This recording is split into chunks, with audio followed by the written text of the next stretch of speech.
How's it going, guys? So I'm back with another Smackdown review, and we're building towards a Saudi pay-per-view.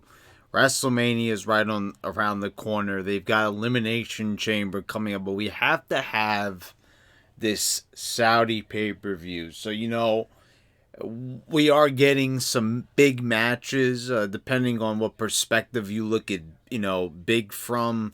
But we're going to get to that here in this review.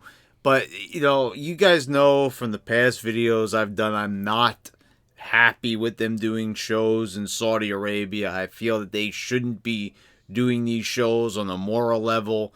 It really shows that, they're all about the money. They'll sacrifice everything, that their talent believes in, what they really should be doing. And, they remember the disaster that happened last time they were in Saudi Arabia for Crown Jewel. Well, they haven't learned their lesson because they have to fulfill their deal, the big, huge, massive, multi-billion-dollar deal that they struck with the Saudis. So they've got to honor this show, and they've got to meet the demands. And, it seems like they always ask for older wrestlers. They ask for specific matches. It's really unusual. It's very weird. It's very uncomfortable every single time that one of these shows comes around. And, there's no fan. I don't even think the Smarks really like this idea of getting a show like this. And it's not even like these shows ever turn out to be that great. They've never had a truly great Saudi show to begin with. It's more about the spectacle and, who they can manage to get on the card, it seems, half the time. So, anyway, let's get into this show. We start off with a, Miz and Morrison dirt sheet segment. And, I don't get this. I like Miz and Morrison as a tag team, but since Morrison has been gone, the Miz has done so much single stuff. I've said, the Miz has gotten to the point where it's almost ridiculous that he's not a constant contender for the world title. How they keep shoving this guy into the mid-card constantly is beyond me. They had that one match that I didn't review at TLC. They gave him a brief moment to shine there as a main eventer, and then it was just really to be a placeholder for Bryan.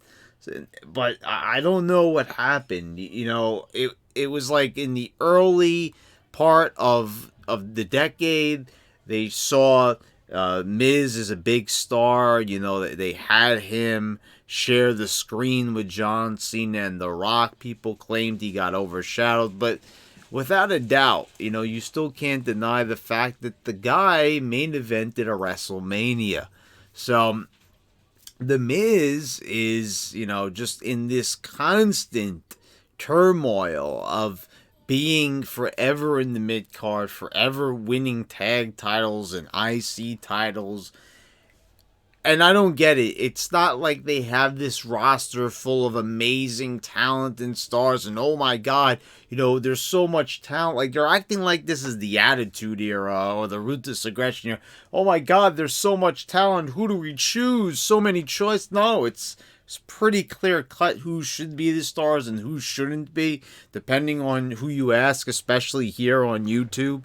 You're going to get a lot of different answers. For example, put one of my reviews side by side with JD, and we're going to have some polar opposite views. You're going to see that we have much different ideas of who should be world champions and main eventers and who should be on the roster at all. In his opinion, this show should be exactly like NXT. In my opinion, this show should be as far from NXT as humanly possible. So there's one example. So they show this trailer, and, like I said, I'm a big fan of Miz. I'm a big fan of Morrison. I was sad when the guy left.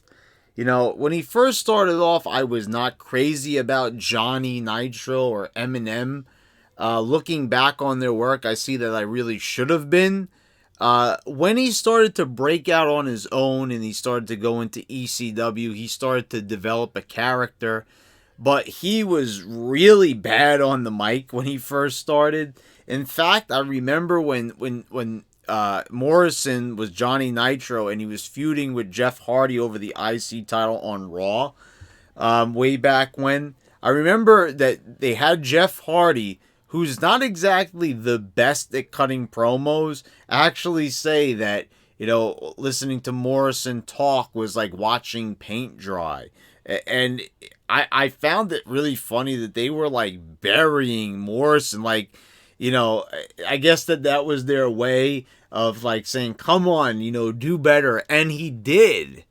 See, that's an example of someone improving on the mic as opposed to someone like Sasha Banks or Bayley, So Morrison came into his own.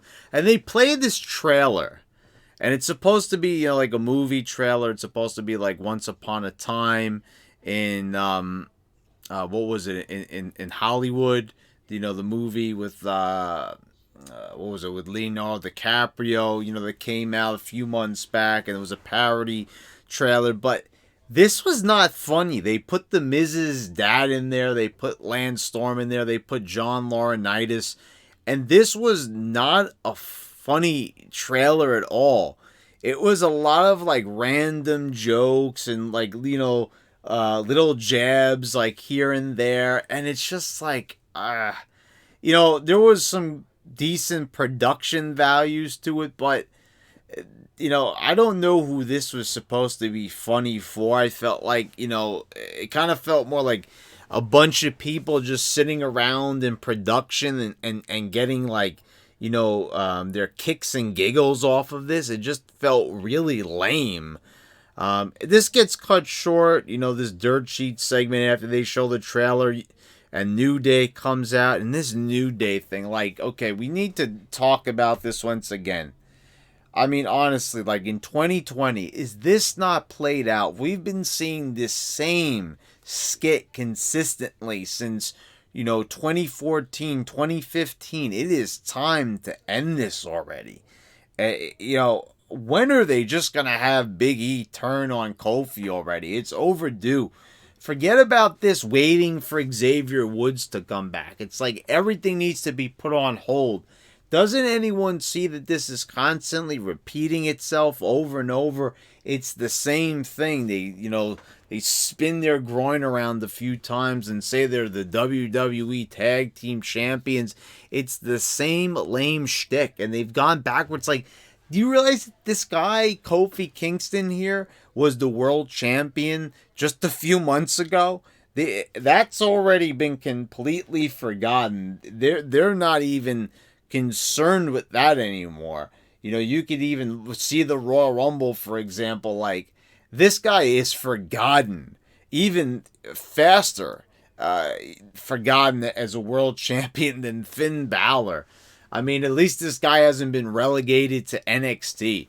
But it depends on who you ask, because some people see Finn Balor getting put onto NXT as like somewhat of a promotion to help them beat AEW. It was a demotion, people. And Kofi Kingston has been demoted. They realized that, that having a champion like that was not good for business. And I hope that they one day, and I know they probably won't because the way things are going, it's so far gone, they'll give up on this little guy winning the championship idea. These people are not Eddie Guerrero, they're not Chris Benoit, they're not any of these guys. So we need to stop with this concept of anyone could be a champion. We have to keep in mind, like, you look at Eddie Guerrero, you look at Benoit, and you look at these guys with the physiques and, the personalities that they brought to the table, more so with Eddie Guerrero, but these guys looked like they could have been world champions. And isn't it hilarious that, like, Kevin Nash called Chris Benoit like a vanilla midget, and then we fast forward and we see people like Finn Balor as world champions, and it's just really funny to me that, like, that, that's how hardcore they were back in the day. They felt that like Benoit couldn't be a world champion. And then look what happened. And now we see how things have progressively gotten worse. We've got really tiny guys, not just, height wise, but every single department basically. Totally unbelievable. So, Kofi is an afterthought without a doubt. And this routine of New Day has gotten staler than a loaf of bread that's been like forgotten in the back of the fridge for like a whole entire year. I mean, this is really bad. I don't know, are people still buying the merchandise? I don't know. But regardless, then you have the Usos coming out. They kind of liven this thing up. The Usos are being wasted here. It's pretty clear that the Usos are still the most charismatic. It's so funny that they put so much focus on New Day, but the real prize here in the tag division, it's always been the Usos. I like them better as heels. I feel like they still work as faces, but, they just bring a flavor like no other. And they have, of course, they failed to capitalize on this. You see the stardom trying to break through, but these writers, the creative Vince, everyone is so pathetic that they just don't know how to let these guys just fully break through. Ziggler and Rude come out, and here we go. We got a whole bunch of guys out here for basically no reason, but then we learn that there's a match next. The Usos beat Ziggler and Rude. I don't know. This is just a grudge match, I guess. It serves no purpose. Then we see Baron Corbin beating up a guy in a production truck. I like this idea, because they replayed him getting the dog food poured on top of him. So he went into the truck and found the guy that was playing it. So, I thought that's interesting. That's not something you see a lot of, where they go after the guy for like showing the recap because it was so embarrassing. But it kind of didn't even prove a purpose. He beats the guy up. He throws him out of the truck.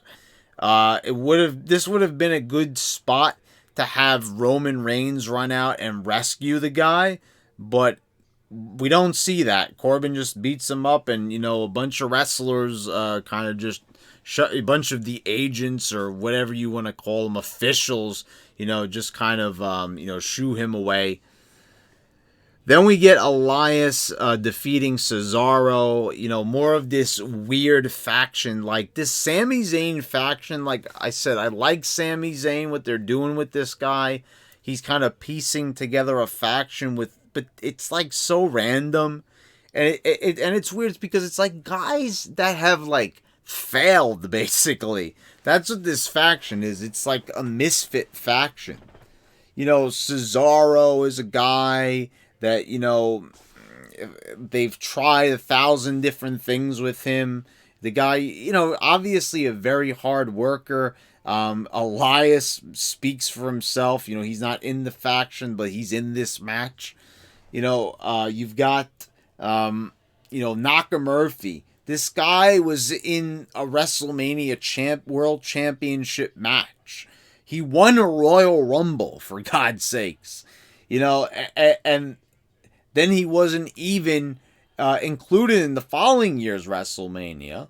And it's just, at this point, you just have to roll your eyes at, like, just how they've pushed people. They've pushed all the wrong guys, and then they start, backpedaling, and it looks ridiculous. It really does. It's so much experimentation, and I'm not saying don't try new things, because that's the one thing that you want them to do, right? You want them to experiment, but like they've tried all these things and they failed because they've done them all poorly, or they probably shouldn't have done them in the first place. Having Nakamura win a Royal Rumble probably wasn't the brightest idea, just so a bunch of smarks could have their dream match at WrestleMania, and then it ended up being just some plain average match that, was outshined by almost every single other match that was on the card. So, what a pointless major decision that they made there, and this has kind of been an endless trend.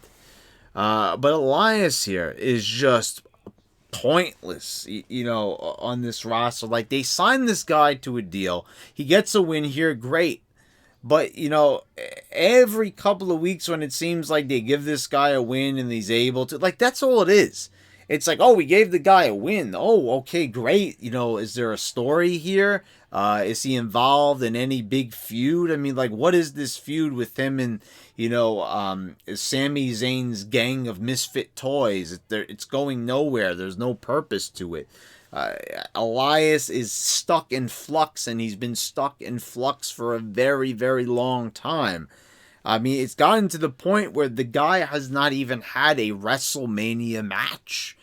I mean, this guy has been on the roster, and there's been, since, what was it, in 2017 he got there? He's had 2 opportunities to make Mania appearances, and, to have Mania matches, rather, and he's only made, like, small appearances here and there. So, they have completely failed this guy. There's no reason why this guy shouldn't have been a main eventer or an upper mid-carder or, a main centerpiece on the show in some way. I mean, the reaction that the guy gets, the heat he's able to get as a heel, it's unmatched. So there's no excuse that this guy is not in a better position. But, we've been making the same rant now forever, We've got Baron Corbin coming out, and, he's out there, cutting a promo. He pours a drink on top of a fan's head. Then Roman Reigns comes out. So not to save the fellow employee, which would have made more sense, but they have to have it out in the ring for some weird reason. It has to go to the ring, where then, Corbin just, escapes. Roman grabs the mic and says, he's challenging him to a cage match. And, this is also the thing. Has anyone noticed something about this show? There's no authority figures. And there really needs to be. Like, this show is literally just people challenging one another, wrestlers making matches, impromptu matches, coming out of nowhere. Where, like, I don't know, I kind of just forgot, but, like, there's no on-screen GM. Like, why is Heyman or someone not out there being the GM? Why don't we have someone like portraying some, yes, I know I don't want Stephanie, but pick somebody, pick some wrestler.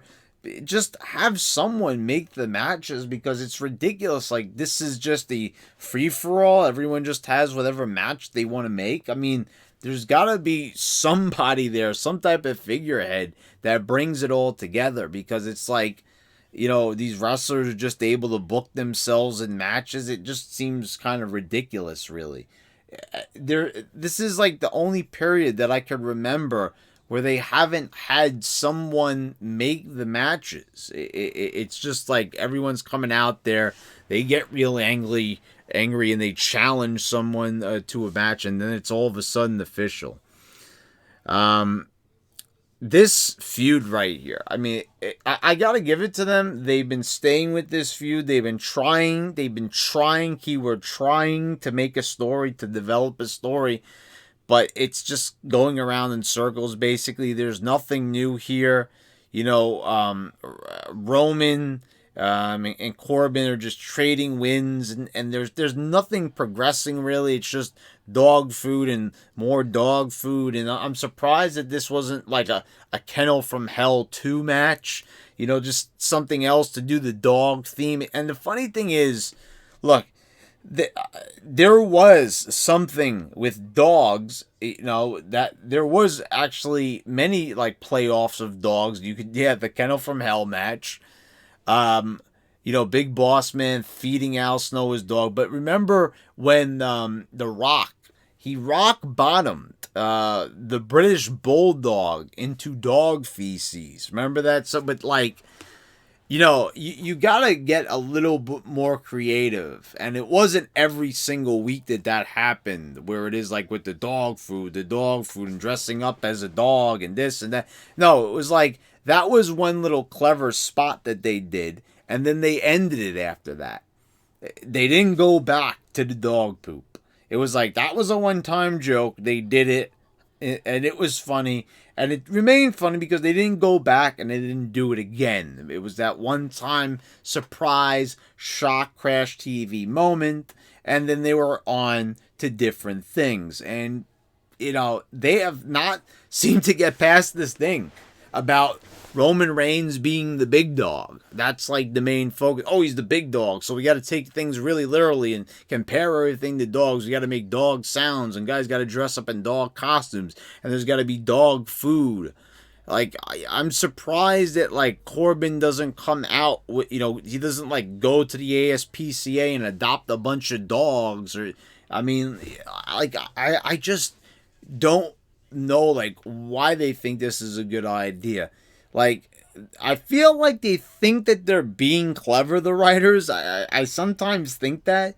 A small part of me feels like they're doing this on purpose. I don't know if it's some, like, type of sophomoric prank. Like, they want to see how much they could get away with on Fox without Fox getting really angry. Like, I gotta be honest with you. I really don't know how a major network like Fox is not telling them, like, guys, we've had some really killer shows on this channel, shows that have been amazing and memorable, and shows that people remember and talk about and laugh about in a positive way, for years, even after they've been off the air or go into reruns. You're just putting together a show that's not only forgettable, but it's horrible. And I don't know how they're choosing to overlook this, but like I'm saying, like, yeah, they've kept their attention span, pretty solid with this Roman Corbin feud, and I love both guys. I do. I constantly praise them. I think that Corbin is as good as he's a good heel. He tries. I think he gets the most out of the material given to him. But like, it's just there's not only so much he could work with, I suppose. Goldberg sits down, via satellite for an interview. Then we've got Bray Wyatt coming in. Goldberg challenges for the world title. And it's really funny that, like, he didn't say, like, the Fiend or Bray Wyatt by name. He just kind of, like, challenged for the title. It's almost like he didn't even know who the champion was on the show. I can't blame him. But anyway, we've got Bray, in the Firefly Funhouse setting, and they did like a news presentation, with a little scroll at the bottom, and and a little ticker, and I thought, it was clever. It was that, this by itself was way better than the opening, Miz and Morrison trailer. But I don't know, something about this just felt underwhelming. Like, this is Goldberg, guys. And I don't know, I just felt like they just treated this very simplistically, and they didn't really, like, give it a lot of thought. I mean, they did establish a segment with, Wyatt. They had a segment ready to go for him.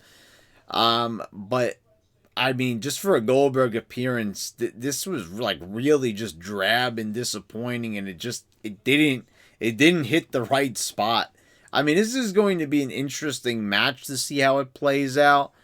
Are they really going to have The Fiend beat Goldberg? Because I just don't see Goldberg beating The Fiend. It just doesn't seem like something that they would do right before Mania. It seems like Goldberg is a Saudi exclusive. I wish Goldberg had more self-respect, more than anybody. And like him and The Undertaker, like, when I seen these, patriotic guys, these guys that pride themselves on being, like, true Americans and being patriotic, and, like, seeing them go to Saudi Arabia just so they could make more money on top of the money they have, and I get it. That's being a smart businessman. You work a match, so you could get a good payday, but it's like, a little self-respect, some morals, like something, I don't know. But anyway, let's move on. It was disappointing. Heath Slater sits down side by side with Daniel Bryan. Slater's saying that Goldberg is getting in over his head. He talks about how Bryan was foolish. He got his ass beat by the Fiend, and you let him get whipped. And Slater is this is a guy that, like, I forget he's on the roster. After what this guy did, like I've said this so many times before, in 2012, this guy jobbed to numerous legends preparing for the Raw 1000 show. And I thought that this guy was in line for a big push after that. I'm like, this guy managed to be entertaining. He managed to be comedic, even though he was jobbing out constantly. And, so what did they reward him with? 3MB, which was like the biggest joke, and they didn't even bring that to its potential. Didn't even bring it to a quarter of the potential that it possibly could have played out to. Then they gave him a tag team with Rhino, and this was like the second shot at greatness. And this time, they played it up in the beginning, and then they just took the titles off them, and it was total disappointment. And I don't know why they gave up on it so fast, but they did.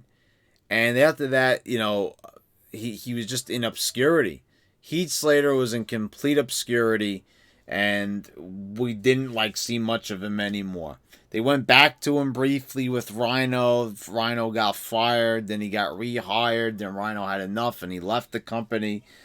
But Slater, the guy has a personality. I believe he also has a look to him too. I think, this guy had proven himself in the past that, he would be loyal. He jobbed that many times out to legends.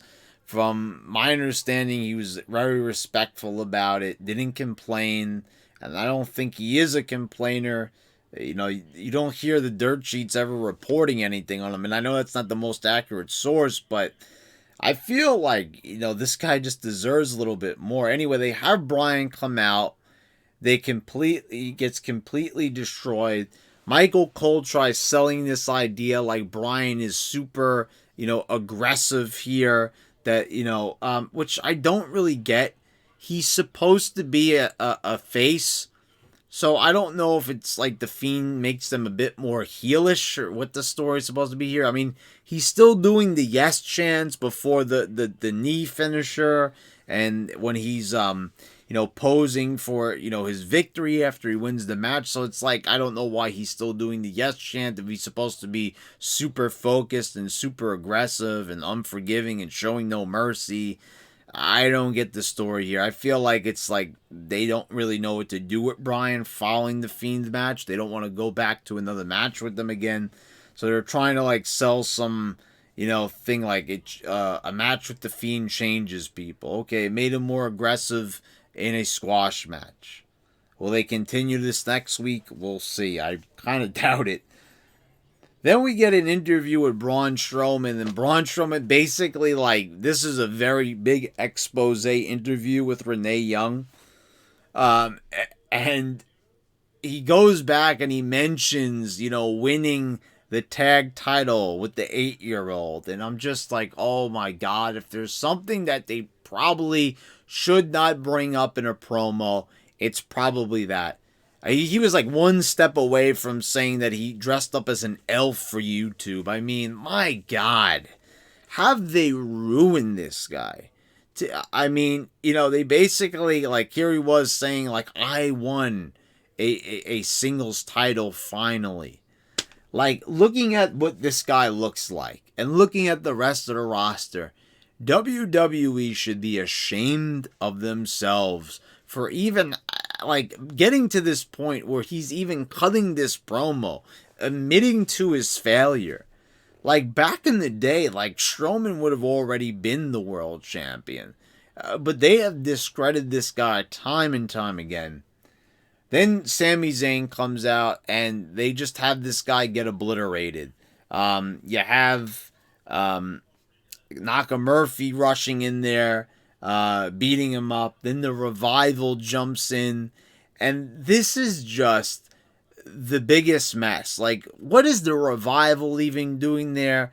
Like, what I saw, like, on YouTube, like, people putting this, like, they get involved in everyone else's feuds, and that's true. They're just, like, jam-packed in there. They're with Orton, now they're with Sami Zayn, and Nakamurphy. It's just ridiculous already. And I just learned that these guys are not re-signing. They turned down, like, I think they said that they were going to pay them $800,000 for 1 year for this crappy tag team that no one cares about. These two guys that aren't, to me, they're not worth $5. I'm sorry to say, but like, this has got to be one of the most overrated teams I have ever seen. The Smarks went crazy for them in NXT. They cried and whined that they weren't getting their comeuppance until, they finally put the tag titles on them. They took it off them. They put it back on, whatever the case may be. They said they were going to go to AEW. Then they supposedly asked for their release, and then I don't know if they didn't get it, but now they asked for their release again. Well, they're not like re-signing, and these guys, you could just tell, and well, basically from hearing them like online, these two big mouths are like, they want to go to AEW because why? Because they're such marks for themselves. They want to have 5-star matches. They want to please the fans, and they'll turn down good money so they could go to AEW and maybe make a quarter of that. Are you out of your minds? Like, I'm talking about, Goldberg, going to Saudi Arabia. And I'm not saying that the guy should give up on a great payday, but I'm just saying, it's an opinion. Come on. Goldberg already has a lot of money. He's retired. He doesn't need to do that.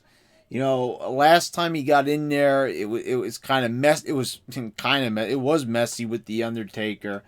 I'm still a big fan of Goldberg. Love Goldberg, but like, it was almost like something from above, I will say, like, divine intervention that that match turned out the way it did. It was like a way of saying, like, you guys should not be over here. And Goldberg, like, should just have better morals going into this. I'm just saying, not to be the morality police, but I'm just saying going to Saudi Arabia is wrong, and I'm not the only one that has that opinion. But I'm just saying, with the case of the Revival, these guys, like, should think about it. You guys are not that great to begin with. You're not really good at all in my eyes. You're these guys that say, oh, we're old school, and then you proceed to do 1,000 suicide dives. You're not Arn Anderson. You're not Tully Blanchard. You could go to AEW and you could hang out with those guys, but you're never going to be anywhere near their level of greatness. So don't even think for 2 seconds, what are you hoping that you're going to go over there and you're going to get the rub from those guys or something like, no, it's not going to happen. So guys, just stop. Re-sign your contracts, do your, nonsensical matches in WWE. It's better off than going to AEW. You're going to wrestle these big, fast-paced, spot-filled matches with guys that are like, going to do a bunch of stuff. You're probably going to get injured. It's, just a matter of time when you sign with AEW. Even though these guys only work like once a week, they get like, crazy injured. You're going to be just messed up when you get done with AEW. You're going to regret it. It's just basically, I'm just saying it's a bad move. It's a bad move, and guys like this who are not super charismatic and are not A-list guys, they probably shouldn't be looking to go to a company just so they could be appreciated by the Smarks. Anyway, you talk about Strowman. I'm saying this guy's been devalued. He gets beat down by a bunch of smaller, and I get it. He was like overwhelmed and everything, but like, don't put Strowman in this position. You're trying to build him up. To have him get like beat down by guys that look like this is just embarrassing. Very embarrassing. Otis and Tucker. Once again, this is like my favorite segment. This was Otis is a star, man. I just have to say, he is a star without a doubt. The facial expressions he makes, everything with him, just the voice and how it talks, and just like it's really like good and unique. And I always like come away smiling like every time I watch an Otis segment. And Tucker there being the wingman, it's perfect. This was actually some really good comedy. I really feel like these guys are designing this, because I'm just saying, I compare it to the opening segment, which that seemed very WWE creative, like, you know, pat ourselves on the back, you know, because, ooh, there was some insider stuff. Hey, look, Laurinaitis and Lance Storm. Hey, he works for us, but he's not on TV, but you get to see him, you know, just... But, you know, this right here, this felt like some genuine, like, let's have a good time, old school type of segment. You know, just trying to get some laughs with some good character development. See what I'm saying here? Look how the character here was so much better than everything else on the show, because it really shined through, and it made you like Otis. It made you, you know, laugh with the hijinks that was going on before you. It was so much more entertaining than watching some stupid match, you know. We've got Sheamus defeating Apollo Crews. Why is this even here? Why are we even bothering with this? Just totally nonsensical. Just having Sheamus come back, give him his old look. Sheamus is in the best shape of his life, and the best thing you could think to do with him is book him against a bunch of smaller guys. Shorty G runs in, and like, I don't know what it is. Like, okay, if the management doesn't like Shorty G, that's great. Release him. Let him go to AEW. I'm sure he'll love it over there. Not that I don't like Chad Gable, but like, it's ridiculous already.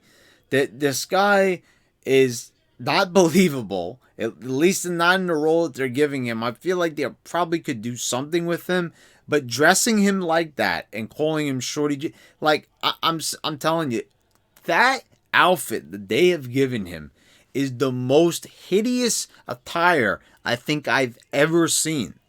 I seriously think that is maybe the worst looking attire that they've ever given a single professional wrestler. And there's been a lot of ugly attires, but that right there is hard to look at. Him just wearing that makes me dislike him.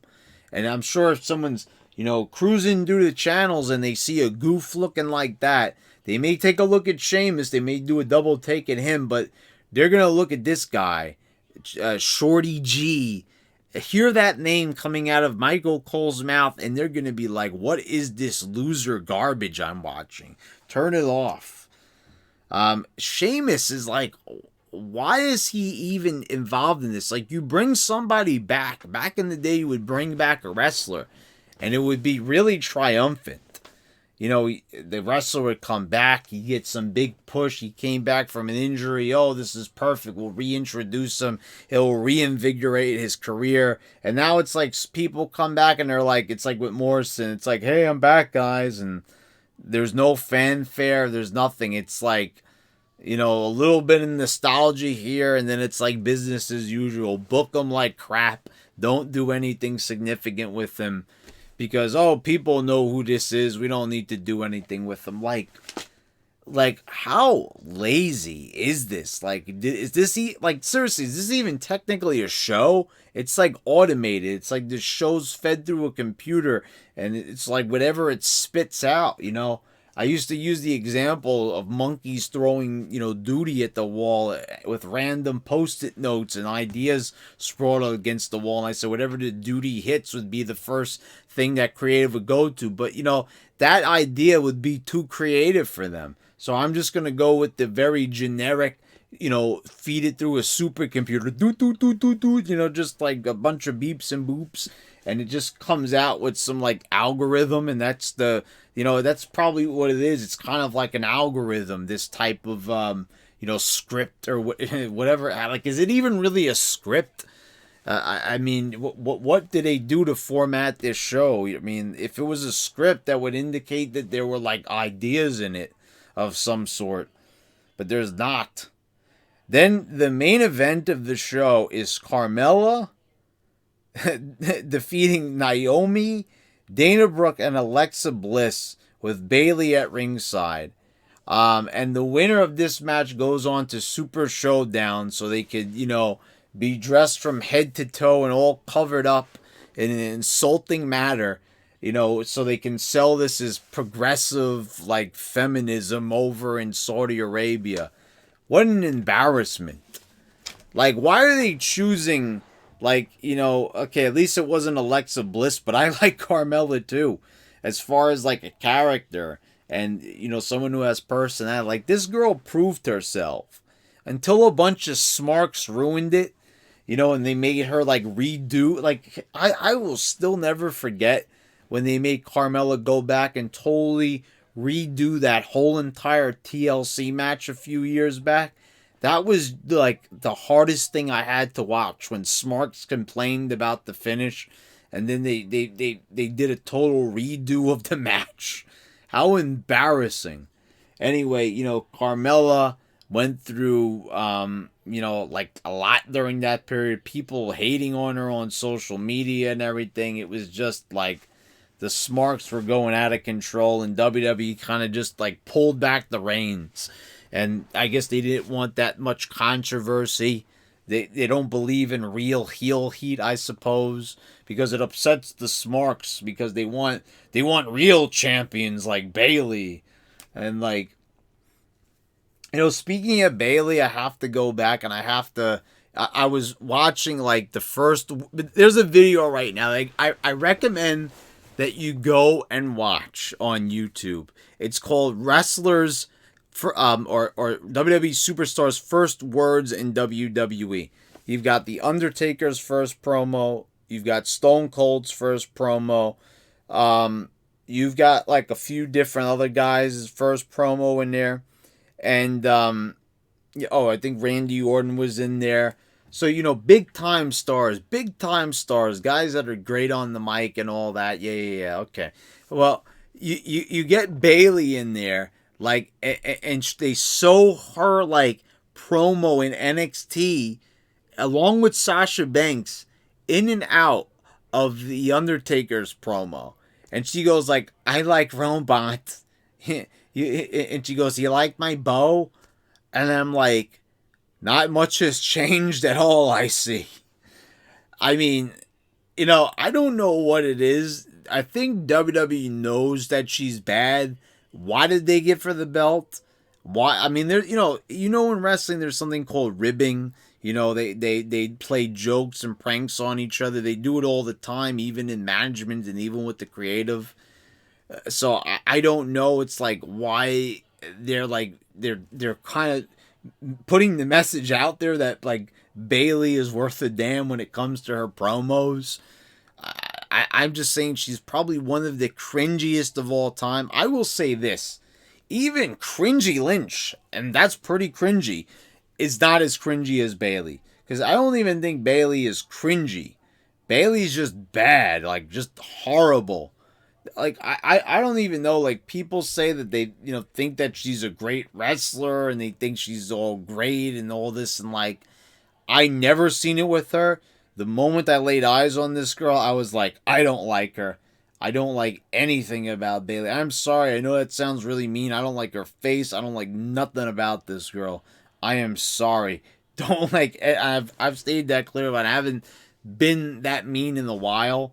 But I do not like anything about Bayley. Totally just one of those talents that, like, I don't care if, like, she did a complete 180 and change all. I just don't like her. I get this thing when she's on my TV where I just really dislike her a lot, and I can't get past that dislike. So it's a bias, but whatever. But this is no bias. This is bad, really bad that she's a champion and they're trying to sell her as a heel. You know, they gave her this Karen haircut and like it's just like it goes beyond cringe. It just goes into like unbearably terrible territory. And that's your main event. So now you're going to have Carmella and Bayley, the big heel. You know, imagine that heel throwing off, you know, the long sleeves and the long clothing that covers them all up. And, oh, wow, heel heat, you know, going against what the Saudis want. No, can't have that. So we're going to have a nice, respectable, fully clothed match. Oh, God. Just how bad is it? And you know what's funny? It's like I noticed that they try to avoid saying as much as possible that these pay-per-views are in Saudi Arabia. And I've said this for years on this channel. If you're not proud of where the show is, why are you even doing them? Like, you know that people don't like you. You know that you've been taken to task in the media. Everyone's saying that you shouldn't do this, you shouldn't do this, constantly, time and time again. You still go back there, and you know you're doing something wrong, but you still go ahead and you do it. Oh my God, like, just come on already. Just don't go over there if you're disgraced and you don't and you don't want to admit to even where the show is. Why even go there? Anyway, guys, I hope you all enjoyed the review. Let me know down in the comments what you think down below. Please subscribe if you haven't already. Click the bell so you get all the notifications when I post all my new videos. And guys, I'll see you next time.